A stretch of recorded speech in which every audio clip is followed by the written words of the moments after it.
Hi, I'm Bill Liggins. I'm originally from Cleveland, Ohio. I now live here in Tampa, Florida. I am a novelist with 4 books out on the market right now. I Need, I Want, Undying Love, Nova Chasers, and Warning. I am available for questions if you have them. So fire away.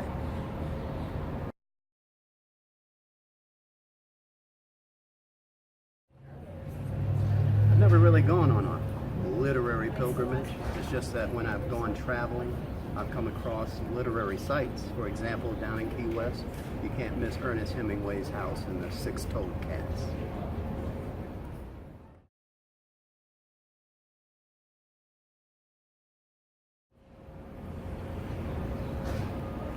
It energizes me. It just drives me forward, especially when the story takes on its own life.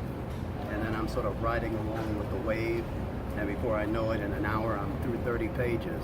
So it's very energetic, and the accomplishment of finishing it makes you go out there and say, wow.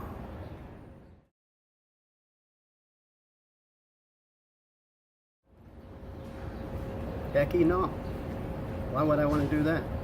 If I'm going to write a 400-page document, I want credit for each and every word on that page under my own name.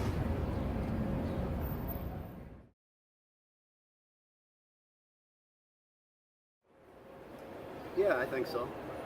Because just because you don't have the emotion needed of the character and the story, you can imagine what that character that you set up, how they would react in a given situation. So I don't think being a hyper-emotional person is a requirement for you to be a good writer. Imagination is the key.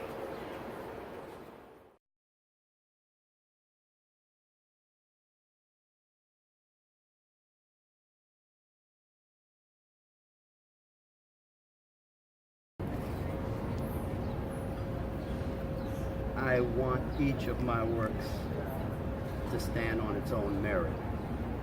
Now, that will change if I write a book that has sequels. For example, my first book, Warning.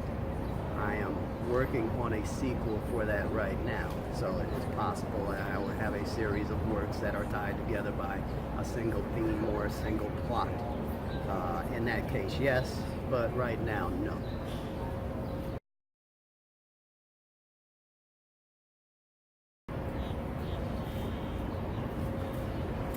Don't wait. Get started now. If you have any inkling at all, just do it. Oh, that's a Nike thing. Just do it.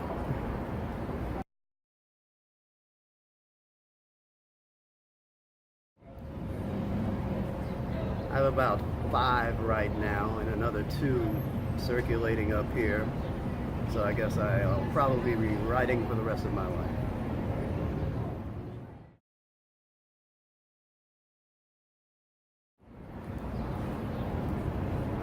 A photograph of J.K. Rowling.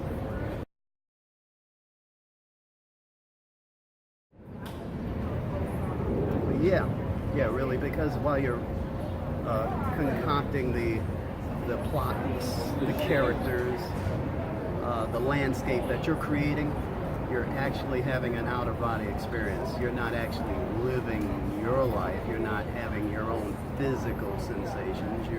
You're having the sensations of another character, another person in another time and another place, another universe. So that means your spirit is on that page, but not quite in your body.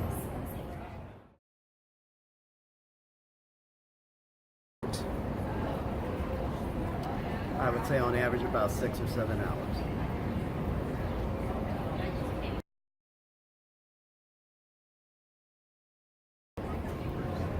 I do read the reviews, I do. The good reviews I handle pretty well. The bad ones, I think I handle those pretty well too. If they have a constructive criticism of my book, I will usually examine that, see in the story where they talk about that, what the problem might be, take that and run with it in the next story that I write. See if I can improve on it, improve the method, and improve the communications on that. so the next time that same reviewer might understand it better. But yes, I do read my reviews.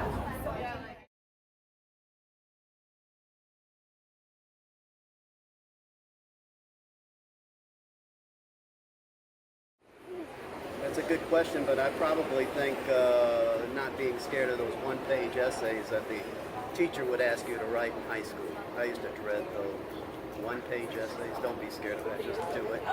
You'll be getting better and better as time goes on, and it'll help you in college where almost everything is an essay. And so that's the main thing. Don't be scared of the one-page essay in high school.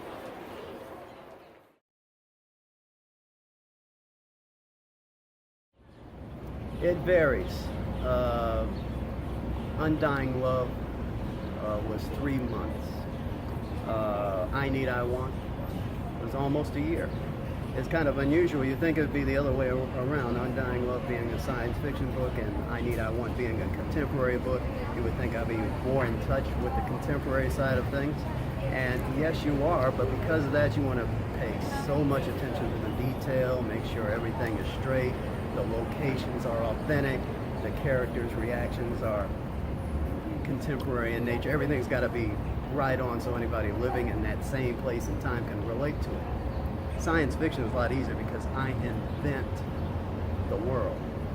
So everything that happens in my world, I set the rules.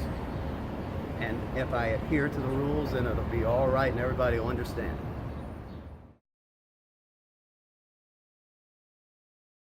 Absolutely.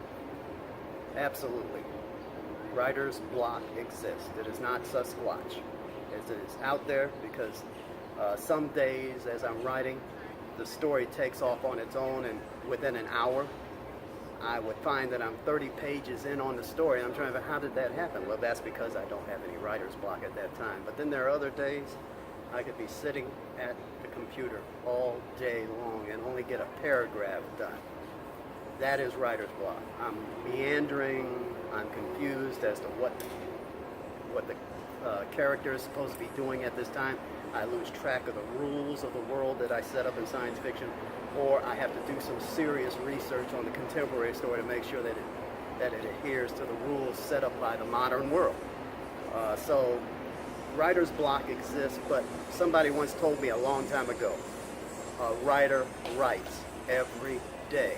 So even if you're in writer's block and you can't get much done, you keep writing. Even if you only got a paragraph done, that entire day, you have done your job. And then someday, it may take 2 or 3 days before you're out of your writer's block. You may look at that paragraph and discover something that you hadn't discovered before about that story. And then you're out of your writer's block, and then you're through another 30 pages, just like that.